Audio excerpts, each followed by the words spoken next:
I don't know if you paid attention to the video, which was some words from Julian of Norwich from her writings. Julian of Norwich was an English Christian lady, a mystic, and she lived in the 1300s. And she became gravely ill at one point in her life and thought she was going to die. It was some sort of creeping paralysis. People speculate about what it was, maybe botulism, something she'd contracted. And in those days when she was sick, she received what she called showings, which were 16 different visions, revelations that she felt came from God. And evidently she pondered those for 15 years and then decided to write about them. And she wrote a book called The Revelation of Divine Love. And we think it is the first book in English written by a woman that we still have today. Now, others may have been written but have been lost to time. But this is what most think is the oldest English book written by a woman. The Revelation of Divine Love. Now, to be honest, as I'm watching that video, and it's taking certain phrases, certain, things that she said in that book about what she witnessed in those visions and what she pondered about and realized they were to mean, as I'm watching that and they progress, I get a little uncomfortable as to what is she talking about. Maybe you don't, but I do. And so she starts off, I'm not going to go over all of them, but she starts off with things doesn't cause me any concern. She says, see that I am God. Okay, the revelation of God as God is. Got no problem. The next one that was in the video, see that I am in everything. Doesn't bother me at all. Then she says, or at least one of the phrases that they chose to use, she says, see that I do everything. And all of a sudden, I start to have questions in my thinking brain, What does she mean God does everything? Does that mean all the everythings that are bad too? My logical mind starts to trip up at that point. And I'm starting to wonder, I don't know if I'm prepared to say, yes, God does everything. Because I can start pointing to things and say, surely this is not his work. This is not his doing. And as she goes on, she says other things similar. She says, see that I have never stopped ordering my works and never shall eternally. And again, I'm thinking, but the world doesn't seem to be in good order. Are you really ordering things? Sometimes it seems like a lot of disorder in the world. And maybe I'm just supposed to say, oh, it's orderly and I just don't understand. But then there's things that are definitely not orderly. They're the opposite of virtuous things. Talking about peace, there are things that are not peaceful. Surely that is not the order of God. One of the other things she says is, see that I lead everything on to the conclusion I ordained for it from before time began. Again, my thinking brain's still struggling to square these statements with life as I experience it. But then at the end, probably the statement she's most famous for is the one where she concludes, and all shall be well, and all shall be well, and all manner of things shall be exceeding well. It's kind of like when we get to the end of what she's saying, then I can look back at what she said earlier and say, okay, maybe I don't have as big a problem as I thought I did. Because if what she means is I'm doing everything as God toward this end, which is not that all is well, but all shall be well. And maybe I can understand, yes, God is in everything and doing everything and ordering everything, not because it is well, but because it shall be well. And all of a sudden I think, okay, maybe Julian, I don't disagree with you. See, it helps to see the end, right?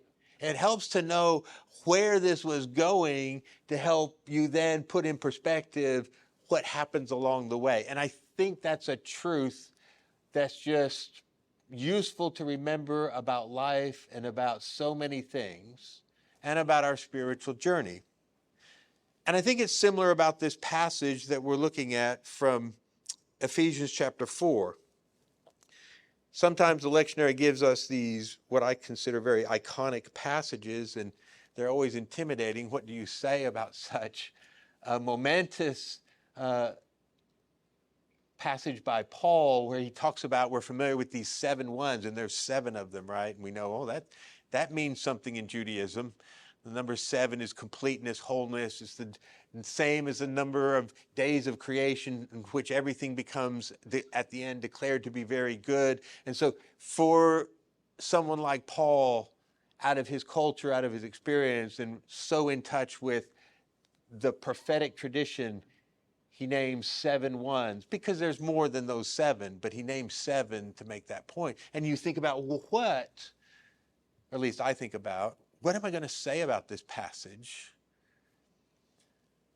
And so one of the things that I thought about, and pairing it up with that video from Julian of Norwich, is there is a sense in which this passage in Ephesians 4 gives us a glimpse of an end to which we journey, to which we are being inevitably drawn by the love of God. I think whether we like it or not sometimes. Sometimes I'm drugged there unwillingly, kicking and screaming, and yet God is lovingly saying, come on, you need to come here.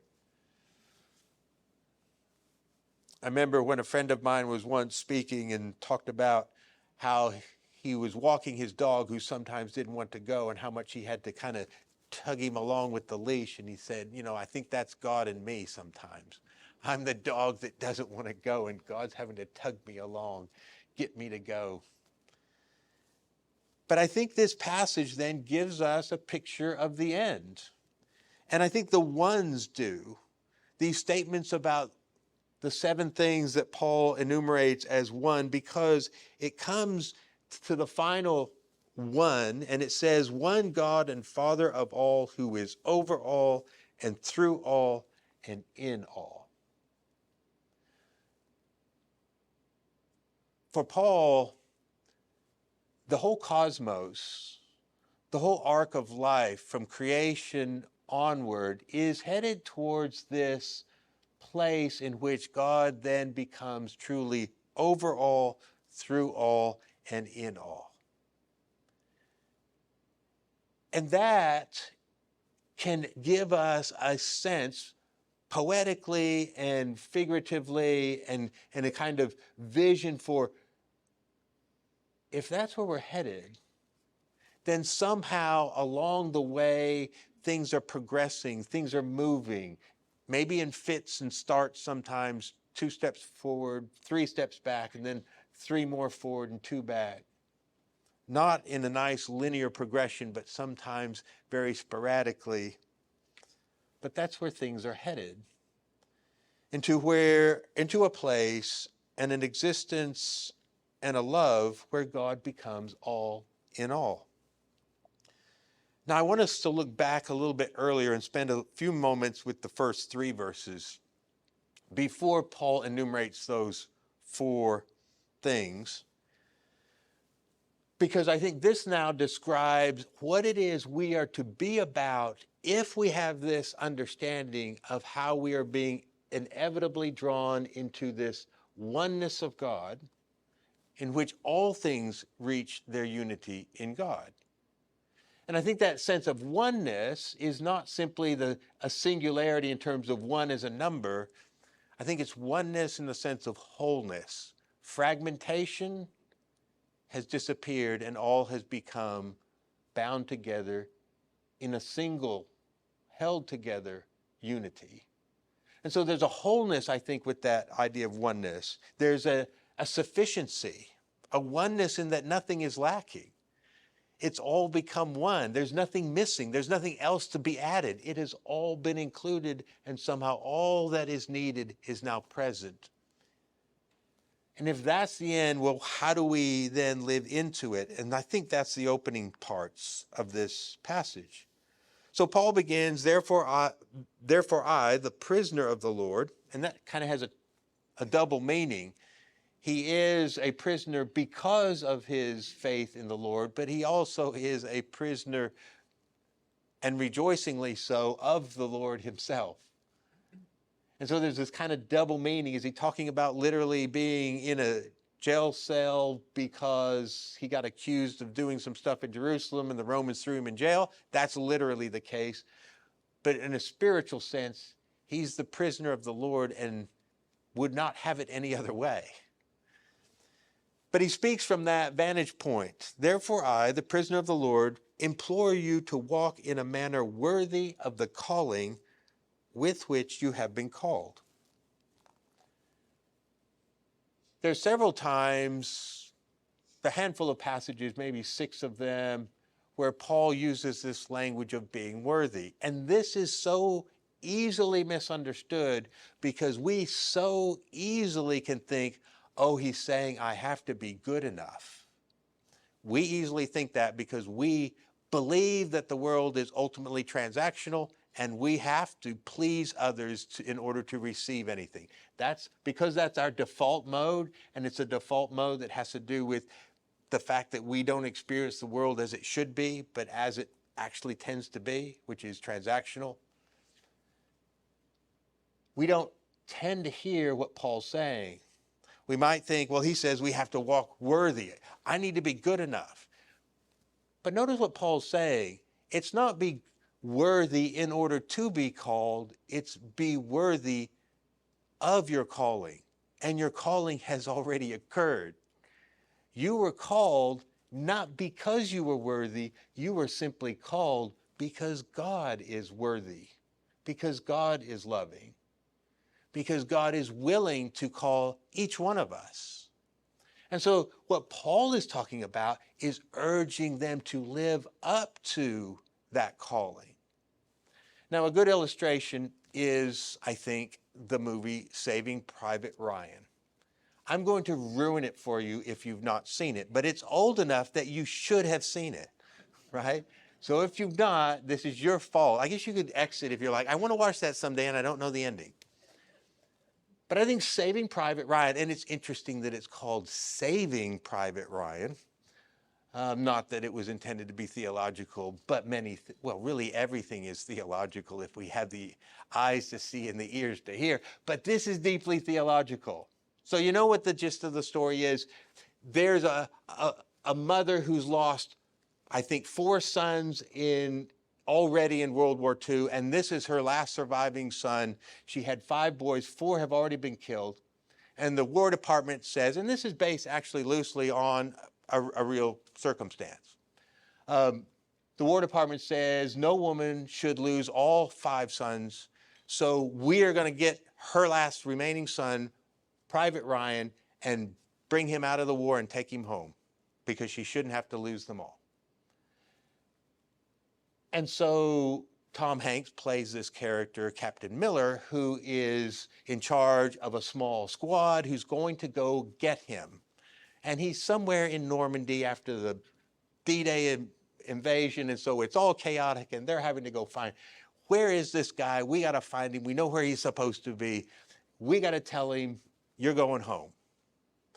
Well, along the way, some members of this squad die, and eventually they find him, and Private Ryan, of course, is shocked to hear that his brothers are dead, but he doesn't want to leave his comrades. He doesn't want to leave his unit.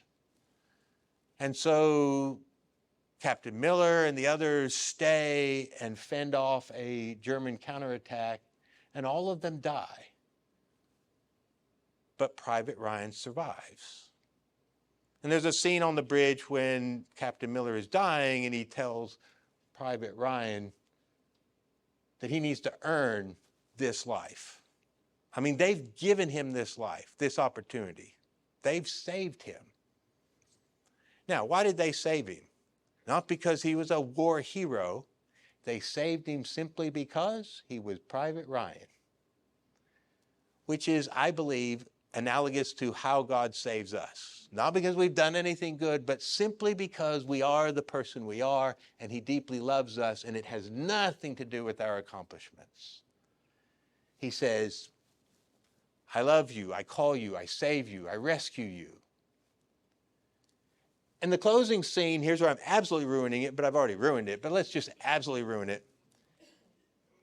There's Private Ryan as now a father standing at Arlington Cemetery in front of the tombstone of Captain Miller. And his wife comes up and he says, tell me I've lived a good life. See, his thought is, have I lived in a way worthy of what these men sacrificed to give me? I've had this life because they lost their lives saving me. And did I spend it well? That's the idea of living worthy after the fact of the gift you've already been given. Not in order to receive anything, but because you know how extraordinary it is what you've been given. You know how extraordinary. This is like, I've been given life eternal. Don't squander it. Make the most of it. Live into it. To me, that's what Paul's talking about. To these Ephesians who have been called by God, who have been told the gospel of their salvation, as he says. When you heard the gospel of your salvation, they heard the good news of their salvation, not because they were good themselves, not because they had obeyed or anything. But now he's telling them, I implore you to walk in a manner worthy of the calling with which you have been called. Live up to and into the life you've been given. And then he tells us how.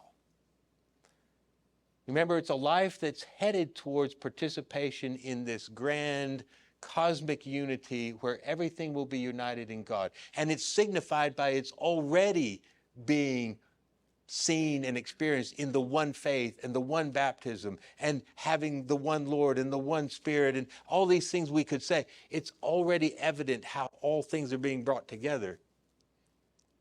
And he tells us how to do it.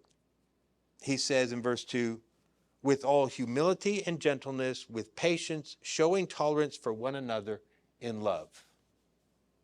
Now, should we be shocked that the way you do this is you live in love? I hope not, right?